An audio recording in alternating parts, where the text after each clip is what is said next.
പ്രധാനപ്പെട്ട ഒരു വാർത്തയിലേക്കാണ്. Kalamassery polytechnic college ഹോസ്റ്റലിലെ ലഹരി വേട്ടയിൽ ഹോസ്റ്റലിലേക്ക് കഞ്ചാവ് നൽകിയ ലഹരി മാഫിയ സംഘത്തിലെ മുഖ്യ കണ്ണികൾ പിടിയിൽ.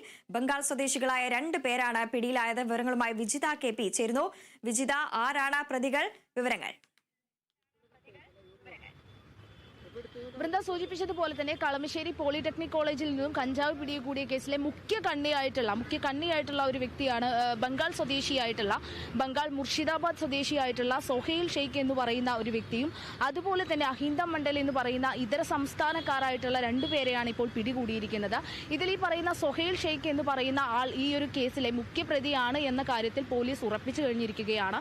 ഇത്തരത്തിലൊരു സൂചന ലഭിക്കുന്നത് കഴിഞ്ഞ ദിവസം കോളേജിൽ നിന്നും അറസ്റ്റിലായിട്ടുള്ള പൂർവ്വ വിദ്യാർത്ഥികളായിട്ടുള്ള 2 പേരാണ് ഇത്തരത്തിൽ സൊഹൈൽ എന്ന് പറയുന്ന അല്ലെങ്കിൽ സൊഹൈൽ എന്ന് പറയുന്ന ഒരു വ്യക്തി ഒരു ബംഗാൾ സ്വദേശി ഈ ഒരു കേസിൽ ഉൾപ്പെട്ടിട്ടുണ്ട്. അങ്ങനെ ആ ഒരു സൊഹൈൽ എന്ന് പറയുന്ന ആളാണ്, സൊഹൈൽ ബായി എന്ന് വിളിക്കുന്ന ആളാണ് കോളേജിലേക്ക് ഇത്തരത്തിൽ വലിയ രീതിയിൽ കഞ്ചാവ് എത്തിക്കുന്നത്. ഇയാളിൽ നിന്ന് പലതവണയായി വിദ്യാർത്ഥികൾ കഞ്ചാവ് വാങ്ങിയിട്ടുണ്ട് തുടങ്ങിയ കാര്യങ്ങളെല്ലാം തന്നെ കഴിഞ്ഞ ദിവസം അറസ്റ്റിലായ ഈ പൂർവ്വ വിദ്യാർത്ഥികളിൽ നിന്നാണ് പുറത്തു വരുന്നത്. അതിനെ തുടർന്ന് നടത്തിയ അന്വേഷണത്തിൽ നിന്നാണ് ഇത്തരത്തിൽ ഈ സൊഹൈൽ എന്ന് പറയുന്ന ഒരു വ്യക്തി ഈ ഒരു കേസിൽ മുഖ്യപ്രതിയാണ് എന്നുള്ള ഒരു കാര്യത്തിൽ പോലീസും എത്തുന്നത്.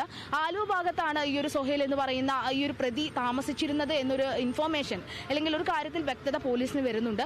തുടർന്ന് നടത്തിയ അന്വേഷണത്തിൽ ഇയാളുടെ മൊബൈൽ ഫോൺ അടക്കം സ്വിച്ച് ഓഫ് ആയിട്ടുള്ള സാഹചര്യമായിരുന്നു കഴിഞ്ഞ ദിവസങ്ങളിലെല്ലാം തന്നെ. അതിനുശേഷമാണ് മൂവാറ്റുപുഴ ഭാഗത്തൊരു ക്യാമ്പിൽ ഇയാൾ താമസിക്കുന്നുണ്ട് എന്നുള്ളൊരു കാര്യത്തിൽ പോലീസിന് വ്യക്തത വരുന്നത്. തുടർന്ന് നടത്തിയ അന്വേഷണത്തിലാണ് ഇങ്ങനെ ഈ ഒരു സൊഹൈൽ എന്ന് പറയുന്ന ഈ ഒരു വ്യക്തിയെ പിടികൂടുന്നത്. അതിനൊപ്പം തന്നെ കൂടെ പിടികൂടിയത് അഹിന്ദ മണ്ഡൽ എന്ന് പറയുന്ന ഒരു ബംഗാൾ മുർഷിദാബാദ് തന്നെ സ്വദേശിയായിട്ടുള്ള അഹിന്ദ മണ്ഡലിനെയും പിടികൂടുന്നുണ്ട്. എന്നാൽ ഈ അഹിന്ദ മണ്ഡലിന് ഈ ഒരു കേസുമായി ഇത്തരത്തിൽ ഒരു ബന്ധമുണ്ടോ എന്നുള്ള കാര്യത്തിൽ പോലീസ് സ്ഥിരീകരിച്ചിട്ടില്ല. എങ്കിൽ പോലും ഈ കോളേജുകളിലേക്കെല്ലാം തന്നെ വലിയ രീതിയിൽ കഞ്ചാവ് എത്തിക്കുന്ന ആളാണ് അല്ലെങ്കിൽ വലിയ രീതിയിൽ കഞ്ചാവ് എത്തിക്കുന്ന ഒരാൾ തന്നെയാണ് അഹിന്ദ മണ്ഡൽ എന്ന കാര്യത്തിൽ പോലീസിന് സംശയമൊന്നുമില്ല. കളമശ്ശേരിയിലെ ഈ ഒരു കഞ്ചാവ് കേസുമായി ഈ പറയുന്ന അഹിന്ദ മണ്ഡലിന് എന്തെങ്കിലും ബന്ധമുണ്ടോ എന്നുള്ള കാര്യം സ്ഥിരീകരിക്കാനായിട്ടില്ല എന്ന് മാത്രം. എന്നാൽ സൊഹൈൽ എന്ന് പറയുന്ന ഒരു ഇതര സംസ്ഥാനക്കാരനായിട്ടുള്ള ഇയാൾ വ്യക്തമായിട്ടും കൃത്യമായി തന്നെ ഈ കോളേജിലേക്ക് കഞ്ചാവ് എത്തിച്ചു അല്ലെങ്കിൽ കഞ്ചാവ് എത്തിക്കുന്നതിൽ മുഖ്യപ്രതിയാണ് എന്നുള്ള കാര്യത്തിൽ പോലീസിന് സംശയമൊന്നും തന്നെയില്ല. ഇനി അറിയേണ്ടത് ഈ 2 പേരും വേറെ ഏതെങ്കിലും കോളേജുകൾക്കോ അല്ലെങ്കിൽ വിദ്യാർത്ഥികൾക്കോ ഇത്തരത്തിൽ കഞ്ചാവ് എത്തിച്ച് നൽകിയിട്ടുണ്ടോ എന്നുള്ള കാര്യങ്ങളെല്ലാം തന്നെ പോലീസിന് ഇനി മനസ്സിലാക്കേണ്ടതുണ്ട് അല്ലെങ്കിൽ ഇനി അറിയേണ്ടതുണ്ട്.